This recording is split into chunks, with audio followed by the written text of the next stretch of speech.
কিন্তু দিদি, আমার শরীরটা না অনেক খারাপ করছে, আর রাতে অনেক জ্বর এসেছিল। আমি তো উঠতেই পারছি না, আর একা হাতে পুরো বাড়ির কাজগুলো কিভাবে সামলাবো? সূর্য উঠতে শুরু না হতে তোমার বাহানাটা শুরু হয়ে গেল বুঝি? এই তুমি এত ন্যাকামো করো কেন? বাড়ির সমস্ত কাজ কি আমি করব তাহলে? আর দেখো, আমি এসব করতে পারি না। আমি করলে আমার হাত নোংরা হয়ে যাবে। আর তুমি থাকতে আমি কেন করব? অত আমার ন্যাকামো শুনে কোনো দরকার নেই। যাও, গিয়ে উঠে সমস্ত বাসনগুলো মেজে দাও।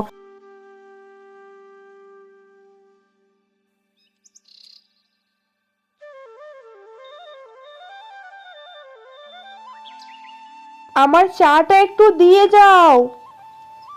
আরে, কি করছে? এত লেট হয়ে যাচ্ছে আমার। আরে, তোমার কথা কি কানে যাচ্ছে না? আমি যে সেই তখন থেকে এক কাপ চা চাইছি, সেটাও কি তোমার পা চলছে না নাকি হাত চলছে না? বলো, না চলছে তো পায়ে হাতে দুবারই করে দিয়ে আসছি, তাহলেই চলবে। বাবা মা কি কোনো কাজ শেখায়নি? শ্বশুর বাড়িতে এসে পড়ে পড়ে ঘুমানো শিখিয়েছি, তাই না? শোনো, তাড়াতাড়ি দিয়ে যাও, আর যেতে হলে তোমার কপালে বিপদ আছে, বুঝলে? না না দিদি, এই তো চা হয়ে গেছে। আর শোনো, আজকে একটু ভালো করে মনটা দিয়ে রান্নাটা করো, হ্যাঁ? রোজ রোজ এই একই রান্না ভাল লাগে না বাবা। কেমন যেন একটা রান্না করে মুখে কোনো স্বাদ পাই না। আর আজকে যদি ভালো না রান্না হয় না, আমি দাদাকে ফোন করে তোমার নামে কিন্তু নালিশ জানাবো, বলে দিলাম আমি। এমন কেন বলছো? আমি তো ভালো করে রান্না করি। ও, রান্না করে না করে না আবার মুখে মুখে তর্ক!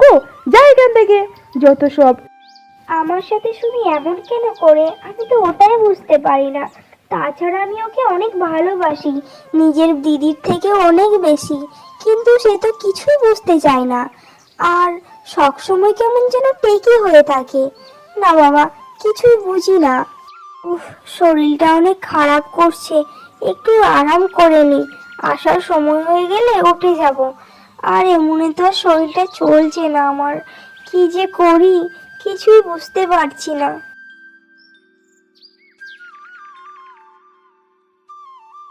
এই তো, দাদা আসার সময় হয়ে গেছে। আর ওদিকে মহারানী কোন ঘুমাচ্ছে। ও, কি আরামের ঘুম ঘুমাচ্ছে গো। আজকে তো তোর কপালে বিপদ আছে। দেখ, তুই আমাদের ঘরের বৌমা হবি, তাই না? আমি তোকে দুটো চোখে সহ্য করতে পারি না। আর আজকে দাদাকে দিয়ে তোকে বেশ মার খাওয়া করাবো। দাঁড়া, আজ ভালো রান্নাটাকে খারাপ করে দেয়া হোক। এই তো, রান্নাটাকে পুড়িয়ে দেওয়া হয়েছে, আর সুস্বাদু রান্নাটা বিচ্ছিরি করে দেওয়া হয়েছে। এবার তো দাদা এসে মুখে ভরতে না ভরতে বৌদির গালে ঠাস ঠাস করে মারবে। আর এটা দেখে তো আমার বেশ ভালো লাগবে। হো, এবার আমার আমার নাটকটা শুরু কর। যাই যাই, গিয়ে উঠোনে বসে পড়ি, না হলে তো আমার নাটকটা সাজবে না।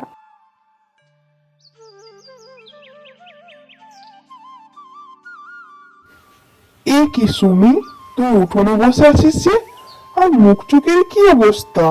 এত মনমরা হয়ে আছিস যে, কি হয়েছে বল? না দাদা, আমার কিছু হয়নি। আরে, তুই কান্না করছিস কেন বোন? কি হয়েছে বল আমায়। না থাক, আমি কিছু বললে তোমরা বিশ্বাস করবে না। আর আমার উপর এত অত্যাচার হয়, আমি সহ্য করতে পারছি না দাদা। অত্যাচার হয় মানে?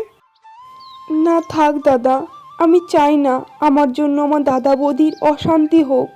আর এটা আমি কি করে বলবো দাদা? আরে তুই বল বোন, তুই ভয় করিস না। কি হয়েছে বল আমায়। বাড়ির সমস্ত কাজ আমি একা হাতে সামলাতে পারি না, তার উপর দিয়ে বৌদির অত্যাচার। ভেবেছিলাম মা চলে গেছে, তো কি হয়েছে, বৌদি তো আছে। বৌদি হয়তো মায়ের মতো ভালোবেসে আগলে রাখবে। কিন্তু বৌদির চোখে তো আমি বিষ। বৌদি তো আমায় সহ্য করতেই পারে না দাদা। আমি কি অন্যায় করেছি বৌদির কাছে? থাক দাদা, আমার পাশে কাউকে দাঁড়াতে হবে না। আমার যখন মা বাবা কেউ নেই, তখন আমার কাউকে প্রয়োজন নেই। আমি একা থাকবো, আর একার মতো চলবো। আর আমার কথা কাউকে বিশ্বাস করতে হবে না। আমি জানি মা বাবা ছাড়া পৃথিবীতে কেউ আপন হয় না, তাতে সে দাদা হোক বা বৌদি, কেউ কারো না। আরে বোন, তুই এমন কথা বলবি না। বাবা মা চলে যাওয়ার পর তোকে আমি আগলে রেখেছি। আর আমি চাই না আমার বোনের কোনো অসুবিধে হোক। দেখ, আমি দেখছি ব্যাপারটা। আর তুই মন খারাপ করিস না বোন, তুই ভালো থাকবি, কথা দিচ্ছি আমি। আর তোর বৌদিকেও আমি দেখছি। এই তো আমার নাটকে কাজ হয়েছে। আর আমি এত সুন্দর নাটক করতে পারি, ও আমি তো ভাবতেই পারিনি। যাই যাই, এবার ঘরে যাই। কই গো, খাবারটা দিয়ে যাও, খিদে পেয়েছে তো। কানে কি কথা যাচ্ছে না? দাদা, বৌদি কোন ঘুমাচ্ছে, আর অকারণে ওকে না ওঠানোই ভালো। তার থেকে বরং খাবারটা আমি বেড়ে দিই, কেমন? কি বিচ্ছিরি খাবার! এই রান্নাটা কি করেছে রে? দাদা, এটা তো বৌদি করেছে। আর তাছাড়া আমাকে রান্নাঘরে ঢুকতে দেয় না, বলে নাকি আমি রান্না খেয়ে নিই বেশি করে।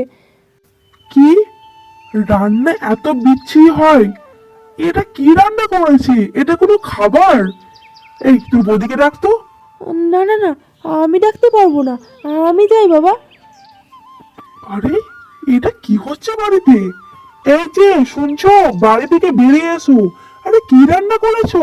এটা কি মুখে দেওয়া রান্না? কি হয়েছে? আমি তো এরকম রান্না করিনি। আর এটা কি করে হলো? তুমি করনি তাহলে কি ভূতে করে দিয়ে গেছে? দেখো, না পারলে না বাবার বাড়ি চলে যাও, এখানে থাকার কোনো দরকার নেই। হ্যাঁ,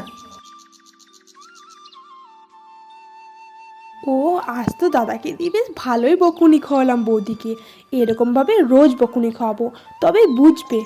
খুব শখ হয়েছে না আমাদের বাড়ির বউ হওয়ার, দেখাচ্ছি তোমাকে মজা। আরে তুই এমন করছিস কেন? তার মানে তুই তোর বৌদিকে বকুনি খাওয়াচ্ছিস আমাকে দিয়ে? তা দাদা তুমি, না বিশ্বাস করো দাদা, কথাটা শোনো আমার, আমি এমন করতে চাইনি। দেখ, তুই আজ আমার বোন বলে আমি তোকে কিছু বললাম না, কারণ আমার বাবা মা দুটোই নেই। আর তোকে কিছু বললে হয়তো তোর মনটা খারাপ হবে। আর তোর যেমন বাবা মা নেই, তারও তার বাবা মাকে ছেড়ে এখানে এসছে। তুই যদি এরকম করিস তাহলে ও কিভাবে থাকবে এই বাড়িটাতে?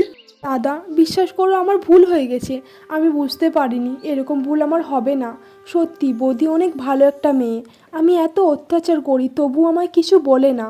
আর সত্যি কথা বলতে, আমি বৌদির উপর অনেক অত্যাচার করেছি। দাদা আমাকে ক্ষমা করে দাও তুমি, আর বৌদি ভাইয়ের কাছেও আমি ক্ষমা চেয়ে নেব। এরকম ভুল আর কখনো হবে না আমার। না গো, আমার কাছে কোনো ক্ষমা চাইতে হবে না। তুমি তোমার ভুলটা বুঝতে পেরেছো, এটাই অনেক। সত্যি বৌদি, তোমার মতো মেয়ে হয় না, এত অত্যাচার অন্যায় করার পরও তুমি সহজেই আমায় ক্ষমা করে দিলে। আচ্ছা বাবা, আচ্ছা, অনেক গল্প হয়েছে, চলো আমরা সবাই মিলে খুব মজা করে এবার খাবারটা খাই। অনেকটা লেট হয়ে গেছে, তাই না? হ্যাঁ বৌদি, তোমার হাতে রান্নার জবাব নেই।